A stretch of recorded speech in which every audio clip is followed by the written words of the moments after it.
Excelentíssima presidenta do Partido dos Trabalhadores, que preside essa sessão, é inegável que Vossa Excelência tem sido uma lutadora, uma guerreira, não defendendo somente um ponto de vista específico de um tema. Vossa Excelência foi ministra do governo do presidente Lula e presidente Dilma. E Vossa Excelência hoje tem esse destaque a nível nacional pela sua posição muito firme, muito corajosa em defesa da democracia. Eu assisti diversos pronunciamentos de Vossa Excelência. E Vossa Excelência, quando vai à tribuna, fala firmemente com as suas convicções. Goste ou não goste, alguns. Mas Vossa Excelência mostra que tem lado e tem posição e acredita claramente, porque estivemos juntos lá na visita ao presidente Lula, na possibilidade dele concorrer ainda às eleições a presidente da República. Quando me pergunto, tem plano B ou não tem plano B? Digo, olha, a presidenta do partido deixa muito claro, o presidente Lula vai concorrer. E ponto. Estou certo ou estou errado? Então, é nessa linha que eu cumprimento Vossa Excelência. Absolutamente certo, senador Paim. Obrigada pela deferência e referência. É isso mesmo. Vamos registrar o presidente Lula. E alguns gostem ou não gostem, a última pesquisa de caráter nacional que saiu, bota ele que ganha as eleições. Ninguém quer ser unanimidade, ninguém pode ser unanimidade, né?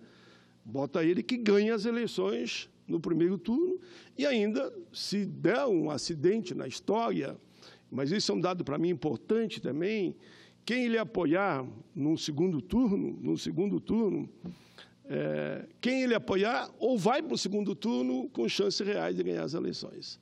Porque a pesquisa mostra isso. Mas, como Vossa Excelência diz muito bem, não tem plano B. A candidatura do presidente Lula está posta e foi lançada oficialmente agora lá em Minas Gerais. Mas esse resultado da pesquisa impressiona a todos. Acho que nenhum estado ele baixa de 40%. Não, pela pesquisa que eu vi a última. Há 60 dias preso. Pensa a resistência do povo de querê-lo como candidato. Eu sempre digo que Lula é um fenômeno e para nós do PT é um programa de governo autoexplicativo. Apenas você precisa dizer para o povo, estou apoiando Lula. As pessoas entendem por que tem que votar nele, sabem o que ele vai fazer num governo. Então é impressionante a resistência do Lula e a resistência do povo brasileiro em querer votar ele. 60 dias preso e Lula continua sendo o preferido do povo brasileiro. Cumprimento também Vossa Excelência, pela forma corajosa e firme, como participa desse debate em todo o Brasil e a nível internacional também. Então, Vossa Excelência. Mas, presidenta Gleisi Hoffmann, eu quero aqui, com toda a atenção, fazer dois comentários. O primeiro é um documento que eu recebi da Defensoria Pública da União. Eles estiveram comigo numa grande audiência. Eles estão muito preocupados com a falta de orçamento que esse governo está causando, baseado principalmente naquela danada, eu digo danada, PEC 95, né, que congela todos os investimentos. E eles me mandaram um documento nesse sentido que eu passo a ler aqui. Pretendo fazer um panorama da situação da Defensoria Pública da União, a partir da emenda constitucional número 95 de 2016, o chamado teto dos gastos, tendo como base o documento recebido do assessor-chefe de assuntos legislativos, defensor público federal Felipe Soares de Campos Melo. O alerta que ele faz é assustador.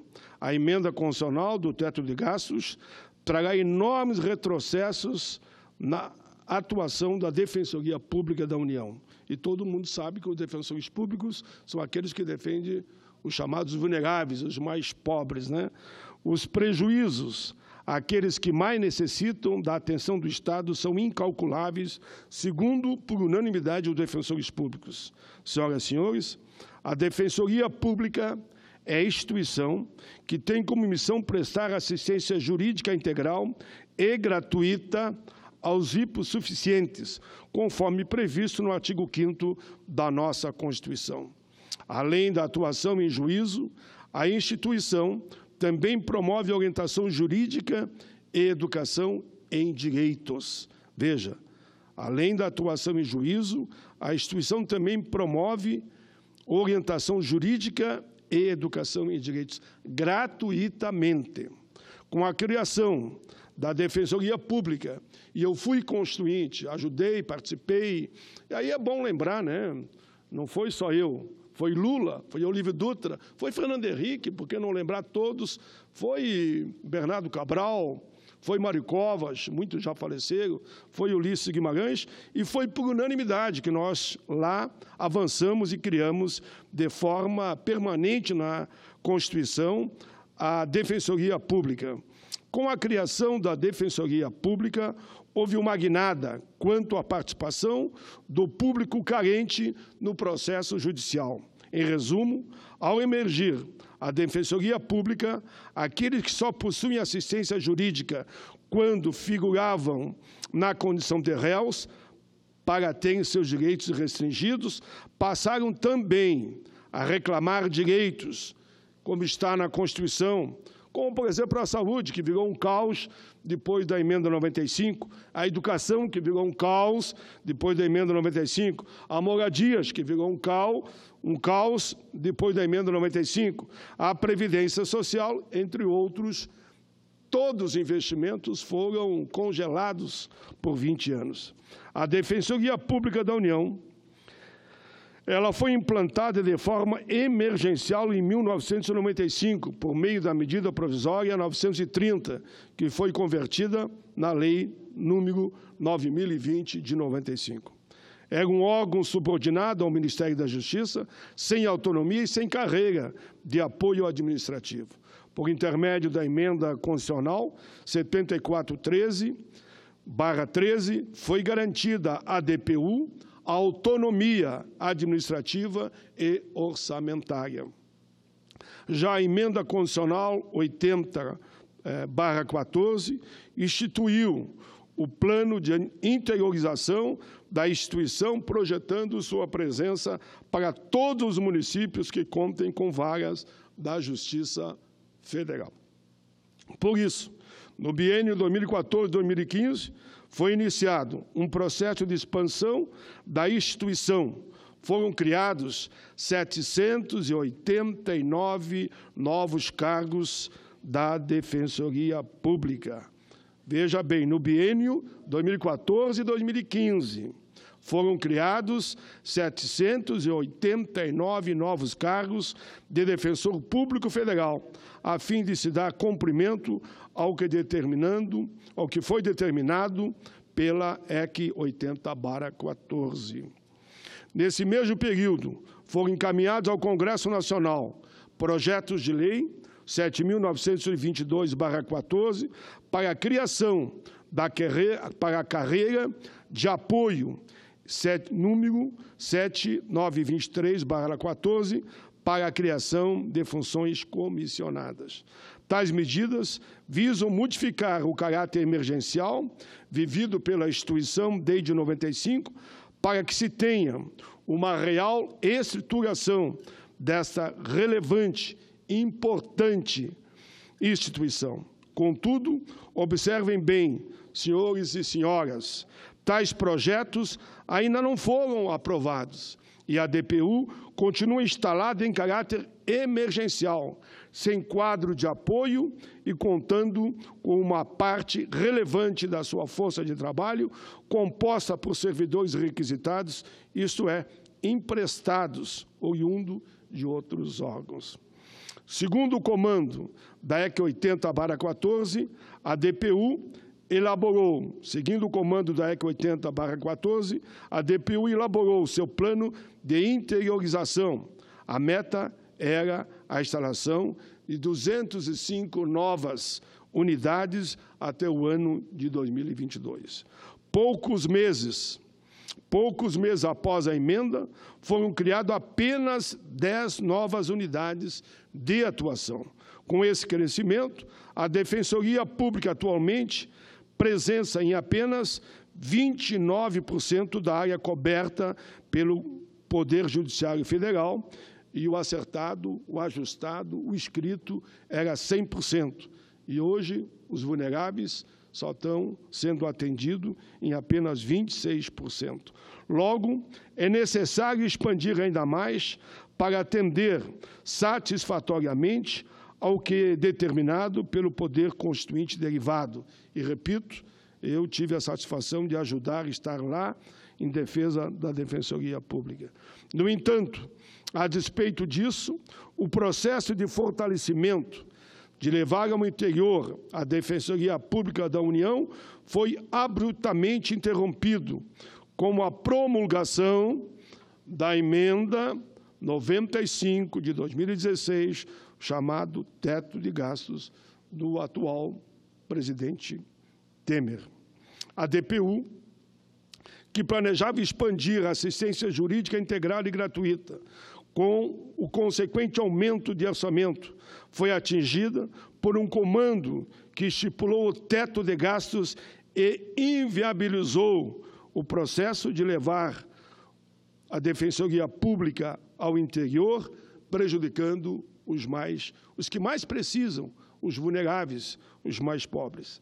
Assim, a Defensoria Pública da União, que precisa triplicar a sua cobertura para atingir todo o seu público-alvo, foi surpreendida com a limitação de seus gastos, investimentos em contexto em que suas contas vinham aumentando vertiginosamente.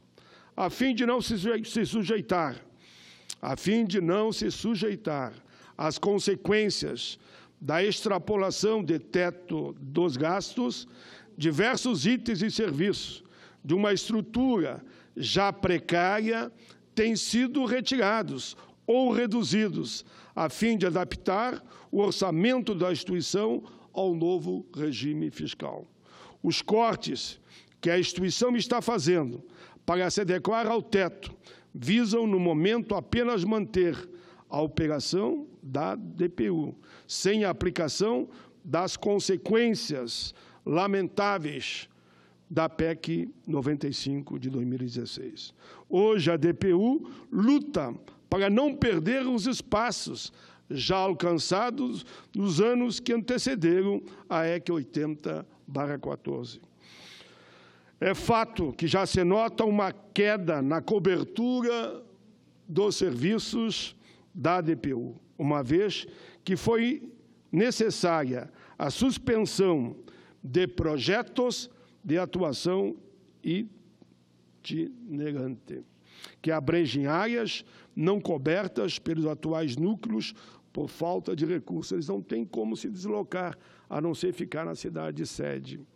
Senhor presidente, para se ter uma ideia da precariedade em termos financeiros da instituição em relação a seus pares da esfera federal, o orçamento da Defensoria Pública da União, eu digo, beneficia os que mais precisam, é de aproximadamente 550 milhões de reais por ano, enquanto que o do Ministério Público da União é de em torno de 7 bilhões, 6,7 bilhões de reais. Vejam a diferença. A Defensoria Pública da União, que defende diretamente a nossa população, o orçamento anual, 550 milhões, enquanto que o Ministério Público da União é 6,7 bilhões de reais. Ou seja, aqui é praticamente 1/7 da receita que tem o Ministério Público da União. Considerando que a Defensoria Pública da União já se encontra sedimentando, com ótimo grau de interiorização, carreira de apoio elogiável, atuação de destaque na sua atividade fim, questiona-se o tratamento em relação à EC 95/16 para a Defensoria Pública da União, que precisa ainda estruturar uma carreira de apoio e partir para o interior cada vez mais, deve ser o mesmo dispensado ao Poder Judiciário Federal ou ao Ministério Público da União? Obviamente que não. A EC 95/16 não faz distinção entre órgãos ou instituições impactados pelos seus efeitos, de maneira que a sua execução às cegas, como foi idealizada, provocará severos retrocessos àquela população que ficará mais vulnerável com os cortes de políticas públicas ocasionados pelo novo regime fiscal. Vale salientar que já se tem verificado cortes em políticas voltadas a necessidades básicas, veja bem, cortes devido à PEC 95, a saúde, está aqui no documento, a educação, moradia e por aí vai, farmácia popular, enfim, todos aqueles direitos básicos que estavam ainda no governo anterior. Devido a isso, a população impactada precisará se socorrer dos serviços do órgão de defesa, que na esfera federal estarão comprometidos, seja pela ausência de órgãos de atuação em todo o território, seja pela ausência de carreira de apoio estruturada. Em arremate, sempre cumpre esclarecer que, ainda que tratada de maneira isonômica com os demais órgãos, a instituição de administração pública federal, a DPU ainda sofre com uma situação que agrava ainda mais sua estabilidade e, por conseguinte, a manutenção dos seus serviços. Como fora dito acima, a Defensoria Pública da União não possui carreira de apoio, tendo sido a atual força de trabalho obtida por intermédio de aquisição de servidores do Poder Executivo Federal, com escoro na mencionada Lei 9020/95. Contudo, recentemente, a Lei 13.328/16 determinou que, ao completar 3 anos da requisição, o servidor requisitado para a Defensoria Pública da União deverá retornar ao órgão de origem, caso a instituição não passe a arcar com as despesas de sua remuneração. Como vai pagar todos esses emprestados que estão lá do órgão de origem se há um congelamento total dos investimentos? Considerando que, dentro do atual quadro de apoio da DPU, mais de 60% dos servidores são requisitados, emprestados, com o pagamento de sua remuneração feita pelo órgão cedente. Isso sem ônus para a DPU. A DPU não arca com a remuneração de quase 70% dos seus servidores. Aí pergunta-se, indaga-se, qual a possibilidade da Defensoria Pública da União, qual a possibilidade de a Defensoria Pública da União arcar com essa despesa oriunda das requisições atualmente sem ônus para a instituição? Sem abrir mão da sua cobertura? Nenhuma. Vai perder 70% dos funcionários.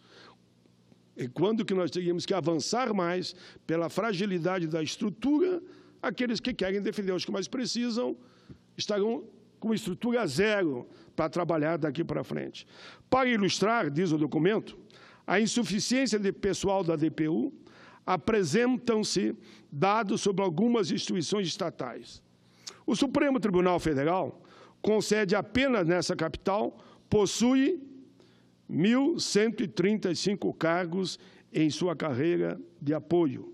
A Câmara dos Deputados, que tem um número de membros próximos da DPU, possui aproximadamente 15 mil servidores que atuam no suporte aos trabalhos legislativos. Logo, verifica-se que os 490 servidores da DPU, cujos salários já estão no orçamento da instituição, não conseguirão fazer frente às demandas da instituição sem uma drástica redução no volume de trabalho. Ou seja, deixarão de atender aqueles que mais precisam no país. Desta feita, indaga-se ao Estado brasileiro qual o futuro que se deseja para o serviço de assistência jurídica, que é o caso da DPU, integral e gratuita, no âmbito do Poder Judiciário na esfera federal. Mas que não querem que eles cumpram o seu papel de defensores públicos para atender os mais pobres, e mais pobres, eu digo que nesse país, podemos dizer que pega 80% da população. A emenda constitucional 95/16, a lei 13.328/16 e a falta de quadro de apoio são obstáculos ao fortalecimento e à interiorização da Defensoria Pública da União e, mais do que isso, promovem verdadeira asfixia da instituição, já que, diante de um cenário dessa ordem, torna-se quase impraticável fazer qualquer planejamento de curto, médio e longo prazo para atender os que mais precisam. Parece que eles não querem que os pobres tenham defensores para defender somente os seus direitos. A instituição está inserida no caos e, acima de tudo, nesta condição é o serviço destinado àqueles, como eu dizia antes, que mais necessitam da atenção de ações positivas do Estado para que tenham acesso às suas garantias fundamentais. Senhora Presidenta, a situação posta aqui é gravíssima. Eu me comprometi com eles, depois de uma audiência pública que tive, que faria esse pronunciamento aqui no plenário. Repito, a situação posta aqui é gravíssima. O Brasil está perdendo a sua condição de fazer justiça aos mais necessitados e carentes. Exatamente no momento que o emprego cada vez aumenta o número de desempregados, devido a não ter políticas de emprego, exatamente nesse momento que aumenta o número de pessoas vivendo em miséria absoluta, é só ver nas ruas a situação da nossa gente. A emenda constitucional do teto dos gastos está implodindo a Defensoria Pública da União. É uma situação inaceitável e, aqui a carta diz, totalmente irresponsável. O Brasil, ao invés de avançar, está em processo de ladeira abaixo, construindo um enorme vácuo entre a população e o Estado, quando o Estado deveria estar atendendo os mais vulneráveis. Aqui é o contrário. Parece que querem que os mais pobres, os mais vulneráveis, não sobrevivam. Senhoras e senhores, amigos e amigas que estão assistindo nesse momento a TV Senado, peço só mais alguns minutinhos de vossas atenções. A emenda constitucional 95/2016 não corta gastos, ela corta, sim, só o que era de investimentos. Tirar dinheiro da saúde, da educação, da segurança, da Defensoria Pública da União é matar os sonhos dos nossos jovens, é aniquilar o presente, é impossibilitar o futuro, é aumentar a pobreza, é reduzir o atendimento às crianças na primeira infância, aos adolescentes, aos idosos. A quem interessa esse congelamento? É deixar a nossa gente sem remédio, sem assistência médica, é excluir os pobres do acesso à educação, é deixar a nossa população sem acesso à justiça. Onde vamos parar? Faltam 3 a 4 meses ainda para a eleição. Eu dizia outro dia, tive um pequeno debate com uma jornalista, eu dizia, por mim, eu antecipava essas eleições, porque não é só 4 meses, é 7 meses. É junho, julho, agosto, setembro, outubro, novembro e dezembro. Até tomar posse, veja bem, e começar a se estruturar. E aqui é os defensores públicos, esse documento que eu recebi, que mostram essa triste realidade da situação que passamos. Hoje, pela manhã, eu estava presidindo, até há poucos minutos, a Comissão de Direitos Humanos, e a audiência é sobre um ciclo de debate sobre os 30 anos da Constituinte. Todos que usaram a palavra, disseram lá que nós estamos na iminência até de uma convulsão social. Por isso é importante nós achar uma saída pela única forma que o mundo todo sempre achou num momento como esse. É via a democracia. Eu sempre digo, com a democracia tudo, sem a liberdade nada. Vamos, se for o caso de antecipar, não vejo problema nenhum. Em 2, 3 meses a gente faz isso. Antecipa, depois de 2 meses, a seguir a minha posição, e deixa cada partido indicar os seus candidatos e deixa o povo votar. Só digo essa frase, acho que todos entendem. Mas, senador, eu tenho ainda por obrigação, do meu Rio Grande, de fazer um pequeno informe ainda, na mesma linha que os outros senadores do Rio Grande fizeram. Nós recebemos, e me refiro aqui ao senador Lazier, à senadora Ana Amélia e também os deputados federais. Nós recebemos ontem ainda um ofício da Câmara Municipal de Ijuí, meu estado do Rio Grande do Sul, denunciando a angustiante situação dos moradores que vivem na área de risco do município. Mais de 950 famílias ocupam área de risco e sofrem processos judiciais de desocupação promovida pela empresa Rumo Malha Sul S.A. Os processos tramitam junto à primeira e segunda varas, nesse caso aqui, da Justiça Federal de Santo Ângelo. A vereadora de Cruz Alta esteve ontem conosco aqui, Paula Faco Librelotto, também esteve conosco. Fizemos uma reunião junto com outros vereadores e eles reforçaram a situação preocupante dos 36 municípios envolvidos no conflito. Atualmente, tramitam na Justiça Federal de Cruz Alta mais de 700 ações que vêm sendo propostas pela concessionária Rumo Logística, com pedido de liminares, de reintegração de posse e de demolição de benfeitorias que se situam na área de 15 metros da ferrovia. Estima-se, só ali, nesse caso, mais de 2.000 imóveis urbanos sejam atingidos pelas ações que vêm sendo propostas pela Rumo Logística, resultando em graves riscos de prejuízo a imóveis residenciais, comerciais e públicos. Na Câmara Municipal de Ijuí, foi instalada uma comissão especial para discutir as questões relacionadas à habitação de interesse social do município, especialmente sobre os processos da chamada regulação fundiária, critérios de concessão de imóveis, aluguel social, entre outros assuntos pertinentes ao tema. Recebi ofício assinado pelo vereador Júnior Carlos Piá, presidente da comissão, e pelo presidente da Câmara Municipal, Rubem Carlos Jagmin. Eles solicitam ao governo federal a suspensão das referidas ações, considerando o caos social que a desocupação dessas famílias irá causar no Rio Grande do Sul. Repito, porque aqui falei de Ijuí, falei de Cruz Alta, são 36 cidades atingidas e milhares de residências terão que ser, simplesmente pela visão do juiz e de um promotor lá, simplesmente desmontada. Desmontada, que eu digo, é passar o trator, e não querem sequer indenizá-los. Por isso que tem que haver aí uma mediação, que eu espero que avance. Irá causar, até que os poderes envolvidos, as próprias famílias, busquem uma solução, isso vai ser um caos. Em reunião com alguns moradores chamados Beira dos Trilhos, as quais têm suas casas na área de domínio da empresa, Rumo Malha Sul, um dos moradores, o Willy Nunes, explanou à comissão o dilema de ter que conviver com essa situação de busca constante, que ele quer só legalizar o que é seu de direito.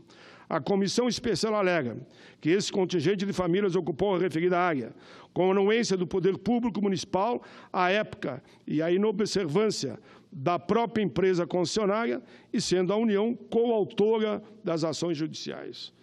Senhor presidente, senhora presidenta, os moradores se organizaram e formaram uma associação, a AVIREF, com o objetivo de elaborar uma proposta que visa equalizar a situação. Hoje pela manhã, esta comissão estiveram reunidas na Advocacia Geral da União, AGU, em Brasília. A ministra Graça Mendonça, prefeitos, vereadores, procuradores dos municípios, moradores, deputados e senadores. A ministra reconheceu o impacto social e econômico envolvido no conflito e, como encaminhamento, solicitou das procuradorias dos municípios a relação de todas as ações judiciais em curso, com informação da face processual que se encontram. E informou que a AGU vai pedir a suspensão preventiva das ações. A ministra também informou, senhora presidente, informou que vai instalar processo de conciliação no âmbito da AGU para buscar uma resolução amigável ao conflito. Eu espero que isso aconteça. Eu destaco que, entre todos aqueles que eu já citei, estiveram nesse evento, me representando o meu departamento jurídico, do meu gabinete, o advogado Leandro, que é quem cuida desse tema pelo nosso gabinete. Tiveram lá, além da bancada gaúcha, o prefeito do município de Cruz Alta, que é do Partido dos Trabalhadores, viu, presidente? Ele está fazendo um belo trabalho nesse movimento. Esteve comigo aqui, me explicou, e como eu expliquei a ele que eu ia presidir os 30 anos da Assembleia Nacional Constituinte, não tem problema, pai, a gente sabe que você apoia integralmente, mas peço, então, para o doutor Leandro, que trabalha diretamente comigo, que acompanhou a reunião, liderada pelo procurador do município e pelo prefeito, para que ele esteja lá. E o Leandro foi lá, e esse relato que eu dou foi me passado pelo meu assessor direto para esses temas. Repito, então, o prefeito do município de Cruz Alta, o Wilson Roberto Bastos dos Santos, aí me permita que eu diga, por exemplo, para descontrair um pouquinho o tema, numa das eleições dele lá, nós estávamos em cima do caminhão, fazendo o comício, e disseram, o caminhão vai cair, começou a inclinar mesmo. Daí a população foi para o outro lado e segurou o caminhão, e a gente terminou o comício e desceu todo mundo inteiro. Nunca me esqueço disso, desse evento com o Wilson Roberto Bastos dos Santos. Cumprimento a vereadora, a doutora Paula, presidente da Câmara de Vereadores do município de Cruz Alta, o procurador do município, que fez ontem para mim uma bela argumentação aqui, doutor Verley Becken, a comissão de moradores, cito aqui alguns, que estavam lá, segundo o doutor Leandro, que me representou oficialmente, da comissão de moradores, Carolina Martelli, Janaína Perotti, Paulo Roberto Teixeira e Sérgio Reilon. Era esse o registro que faço, e a expectativa é boa, porque tudo que me disseram, que nós todos vamos trabalhar para construir um grande entendimento. Eu já me prontifiquei aqui no Senado, claro, junto com toda a bancada gaúcha, e aí, senador, esse depoimento eu tenho que dar por questão de justiça, né? Quando as questões do Rio Grande estão em jogo, como eu sei também que no seu Paraná, os 3 senadores trabalham junto, quando a questão específica do Estado. Temos divergências normais no campo político e das ideias de qual é o nosso projeto, cada um de nação. Mas, quando são questões do Rio Grande, eu quero informar que qualquer um dos 3 senadores, quando está presente, ou mesmo de deputados federais, representam sempre toda a bancada e assinamos todos os documentos por decisão sempre da bancada, quando assim é necessário. Então, essas 36 cidades, destacamos 2 aqui, porque não dava para falar das 36, né? Mas contem com o apoio total de nós outros todos aqui no Congresso, para que vocês fiquem nas suas residências. E agora, presidenta, eu não almocei ainda, mas faz parte do jogo, Vossa Excelência também não almoçou, que eu sei, e eu estou indo lá para o auditório Petrônio Portela, porque primeiro, a gente resolveu, com o apoio de todos os senadores, Vossa Excelência, inclusive, assinou também, aquele conflito que ia reduzir o salário dos terceirizados aqui na casa. Agora, apareceu uma outra onda, dizendo que vão diminuir o tique alimentação dos terceirizados. E, por isso, vamos fazer um outro movimento. O valor do tique alimentação deles é desse tamanhinho. Veja, eles terceirizados fazem limpeza em todas as áreas, e eles não ganham nem sequer o adicional de insalubridade. Como é que uma casa como a nossa... Uma barbaridade, né, senador? É uma barbaridade, né? E não recebe sequer o adicional de insalubridade. Então, a gente fica fazendo lei, cobrando dos outros, quando a própria casa não paga nem sequer o adicional de insalubridade e quer diminuir o valor agora. Deve ser pressão das empresas, creio eu, não quero acreditar que seja o Senado, para diminuir o tique alimentação. Isso seria o fim do mundo. Sorte na luta e pode contar comigo, senador Paim, e aos trabalhadores que a gente está junto. Parabéns pelo seu pronunciamento. Tudo de bom para Vossa Excelência aí. Para Vossa Excelência também. Obrigado.